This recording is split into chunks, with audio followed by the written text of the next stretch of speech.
കർത്താവിൻ്റെ മഹത്വമുള്ള നാമം വാഴ്ത്തപ്പെടുമാറാകട്ടെ. അനുഗ്രഹിക്കപ്പെട്ട ഈ നല്ല പ്രഭാതത്തിനായിട്ട് കർത്താവിന് സ്തോത്രം ചെയ്യുന്നു. ഈ പ്രഭാത സന്ദേശം കേൾക്കുന്ന എല്ലാ പ്രിയപ്പെട്ടവർക്കും വീണ്ടും വരുന്നവനായ ക്രിസ്തുയേശുവിൻ്റെ നാമത്തിൽ എൻ്റെ പ്രഭാത വന്ദനങ്ങളെ ഈ നിമിഷം അർപ്പിക്കുകയാണ്.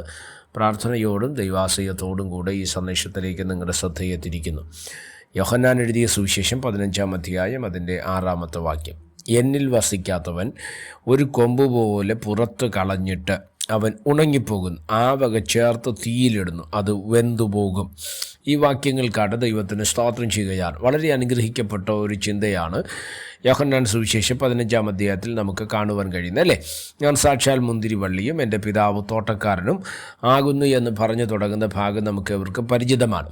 എന്നാൽ ഈ ഭാഗത്ത് വളരെ കൃത്യമായിട്ട് യേശു കർത്താവ് പുരുഷാരത്തോട് ശിഷ്യന്മാരോടുമായി പറയുവാൻ ആഗ്രഹിച്ച ഒരു കാര്യമുണ്ട്. ഞാൻ മുന്തിരിവള്ളിയാണ്, എന്നിൽ വസിക്കാതെ നിങ്ങൾക്ക് കായ്ക്കുവാൻ കഴിയുകയില്ല. അപ്പം കർത്താവിൽ വസിക്കുക എന്നുള്ളതാണ് ഇതിനകത്ത് പറയുന്ന ഏറ്റവും പ്രധാനപ്പെട്ട ഒരു ചിന്തയെന്ന് പറയുന്നത്. എന്നെ ശ്രദ്ധിക്കുന്ന ദൈവമക്കളോട് ഞാൻ പരിശുദ്ധാത്മാവിലും അപ്പോൾ തന്നെ തിരുവചനത്തെ ആധാരമാക്കിയും പറയാം, കർത്താവിനോട് ചേരാതെ ഇല്ലെങ്കിൽ കർത്താവിൽ വസിക്കാതെ നമുക്കൊരിക്കലും ഫലം കായ്ക്കുവാൻ തക്കവണ്ണം കഴിയുകയില്ല. നിങ്ങളതിൻ്റെ 6-ാമത്തെ വാക്യത്തിലേക്കൊന്ന്, അതിൻ്റെ 5-ാമത്തെ വാക്യത്തിലേക്കൊന്ന് വന്നേ, 5-ാമത്തെ വാക്യത്തിൻ്റെ അവസാനത്തെ ഭാഗത്തിലേക്കൊന്ന് വന്നേ.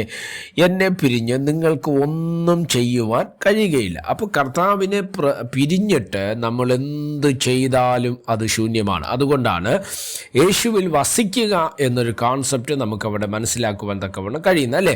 അപ്പോൾ കർത്താവിൽ വസിക്കുക എന്നുള്ളത് വളരെ അനുഗ്രഹിക്കപ്പെട്ട ഒരു ഭാഗമാണ്. അങ്ങനെ ഒരാൾ വസിക്കുന്നുവെങ്കിൽ നിശ്ചയമായിട്ടും നമുക്ക് ദൈവത്തിൻ്റെ ഫലം നമ്മളിൽ നിന്ന് പുറപ്പെടുക തന്നെ ചെയ്യും. അതാണ് ഇവിടെ പറയുന്നത്, എന്നിൽ വസിക്കാത്തവനെ പുറത്തു കളഞ്ഞിട്ട് അവൻ ഉണങ്ങിപ്പോകും എന്ന് പറഞ്ഞാൽ അർത്ഥം എന്തുവാ? നമ്മളിന്ന് ശ്രദ്ധിച്ചേ, നമ്മുടെ ആത്മീക മേഖലകളിലേക്കൊന്ന് നോക്കിയേ, നമ്മുടെ സഭകളിലേക്കൊന്ന് നോക്കിയേ, നമ്മുടെ ശുശ്രൂഷ മേഖലകളിലേക്കും ശുശ്രൂഷകളിലേക്കും നോക്കിയേ.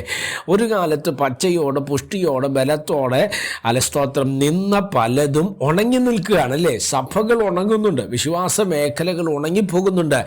ഏത് ഉണക്കം ഞാൻ പറഞ്ഞു? ശരീരത്തിൻ്റെ ഉണക്കല്ല, സ്തോത്രം, ആത്മീക മേഖലയിൽ ഉണങ്ങിപ്പോകുന്നൊരു സാഹചര്യം നമ്മൾ കാണുന്നില്ലേ? എന്തുവാ അതിൻ്റെ അർത്ഥം? അതിന് ഒറ്റ കാരണമേ ഉള്ളൂ, യേശുവിൽ വസിക്കാത്തവൻ ഉണങ്ങിപ്പോകും.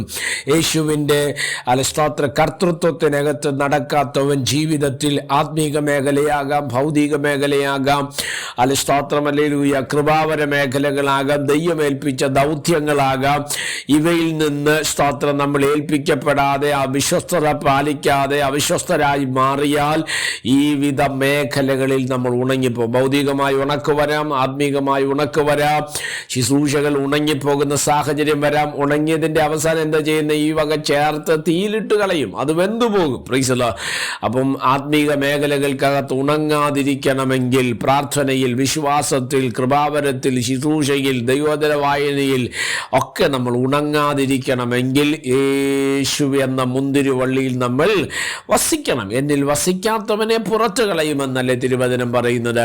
അങ്ങനെയെങ്കിൽ യേശുവിൽ നമ്മൾ വസിക്കാൻ തയ്യാറായാൽ നമ്മൾ പച്ചയോടെ പുഷ്ടിയോടെ ഇരിക്കുവാൻ തക്കവണ്ണം ഇടവരും. അതിനായിട്ട് കർത്താവ് നമ്മളെ സഹായിക്കട്ടെ. പ്രാർത്ഥിക്കാം. പരിശുദ്ധനായ ദൈവമേ, സ്വർഗീയ പിതാവേ, കർത്താവെ, അവിടുന്ന് ഞങ്ങളെ വിളിച്ചത് ഉണങ്ങുവാനല്ലല്ലോ, പച്ചയോടും പുഷ്ടിയോടും ബലത്തോടും കൂടെ ഇരിക്കുവാനാണല്ലോ കർത്താവ് അവിടെ ഞങ്ങളെ വിളിച്ച ആ നിലവാരത്തിൽ ക്രിസ്തീയ ജീവിതം നയിച്ച് മുന്നോട്ട് പോകുവാൻ അവിടെ ഞങ്ങൾക്ക് കൃപ നൽകിയാൽ കർത്താവിൻ്റെ കരുണ കൊണ്ട് ഞങ്ങളെ പൊതിയണമേ. ആത്മീക ഭൗതിക മേഖലകൾ അനുഗ്രഹിക്കപ്പെടുവാൻ സ്വർഗമിടവരുത്തിയാട്ട്. എല്ലാ മഹത്വവും കർത്താവിന് യേശുക്രിസ്തുവിൻ്റെ അധികാരമുള്ള നാമത്തിൽ പ്രാർത്ഥനകളെ കേൾക്കണം. സ്വർഗീയ നല്ല പിതാവേ, ആമേൻ. എല്ലാവരെയും ദൈവം അനുഗ്രഹിക്കട്ടെ. God bless you.